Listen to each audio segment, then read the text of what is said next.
একজন ভোটারেরও নাম বাদ গেলে গোটা বিশ্বকে জানাবো। ঝাড়গ্রামের মঞ্চ থেকে বিজেপিকে নিশানা মুখ্যমন্ত্রী মমতা বন্দ্যোপাধ্যায়ের। বাংলা ভাষাকে অপমানের অভিযোগ প্রতিবাদে আদিবাসী দিবসের প্রাক্কালে আজ ঝাড়গ্রামে মিছিল করলেন মমতা বন্দ্যোপাধ্যায়। কবিগুরুর ছবি হাতে নিয়ে প্রতিবাদ মিছিলে হাঁটেন মমতা। প্রায় 3 কিলোমিটার হাঁটেন মুখ্যমন্ত্রী। বোলপুরে কবিগুরুর ছবি হাতে নিয়ে প্রতিবাদ মিছিলে হেঁটেছিলেন মমতা বন্দ্যোপাধ্যায়। বাংলা ভাষাকে কেন অপমান করা হচ্ছে, বাংলা ভাষায় কথা বললে বাংলাদেশি তকমা দিয়ে কেন হেনস্থা করা হচ্ছে, বোলপুরের পর ঝাড়গ্রামে প্রশ্ন তোলেন তৃণমূল নেত্রী। নবান্ন অভিযান আটকাতে এবার ডিভিশন বেঞ্চে মামলা দায়ের করার অনুমতি চাইলেন হাওড়ার বাসিন্দা। অভিযান হলে জনজীবন স্বাভাবিকভাবে চলতে পারে না, এই আর্জিতে ডিভিশন বেঞ্চে মামলা দায়ের হয়। অনুমতি দিল বিচারপতি সুজয় পালের ডিভিশন বেঞ্চ। কাল শুনানির সম্ভাবনা। বাংলা ভাষাকে অপমানের অভিযোগ বিজেপি নেতা অমিত মালভিয়ার পোস্টের বিরোধিতায় এবার আসরে এসএফআই। সহজ পাঠ আর বর্ণপরিচয় পাঠানো হবে বিজেপি দপ্তরে। বিজেপি নেতাদের বাংলা ভাষা নিয়ে জ্ঞানই নেই, সহজ পাঠ বর্ণপরিচয় পাঠিয়েই বাংলা ভাষা শিক্ষা দাবি এসএফআই এর।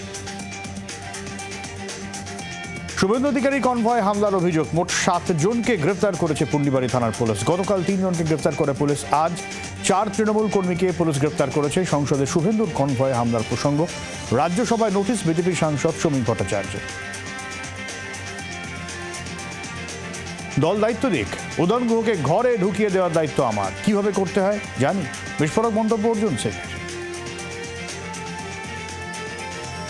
ট্রাম্পের 24 ঘন্টা ডেডলাইন শেষ হয়ে গেছে বুধবার। আর কত শুল্ক চাপবে ভারতের ওপর?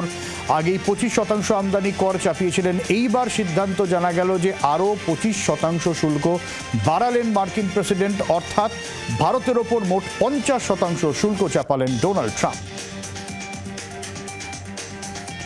রাশিয়া থেকে তেল কেনার জন্য ভারতের ওপর চড়েছিলেন মার্কিন প্রেসিডেন্ট। রাশিয়ার থেকে তেল কিনে রাশিয়া ইউক্রেনের যুদ্ধের খরচ যোগাচ্ছে ভারত, এমনই মন্তব্য করেছিলেন ট্রাম্পের উপদেষ্টা স্টিফেন মিলার, যার কড়া জবাব দিয়েছিল ভারত। ফের চীনে ভারী বৃষ্টিপাত। গুয়াংডংয়ের ডংওয়ানে এক টানা বৃষ্টির জের।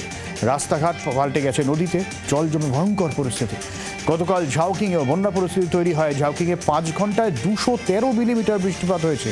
বেশ কয়েকদিন আগেই চীনে ভয়াবহ বন্যা হয়। বাংলার আওয়াজ, বাঙালির আবেগ, জি 24 ঘন্টা।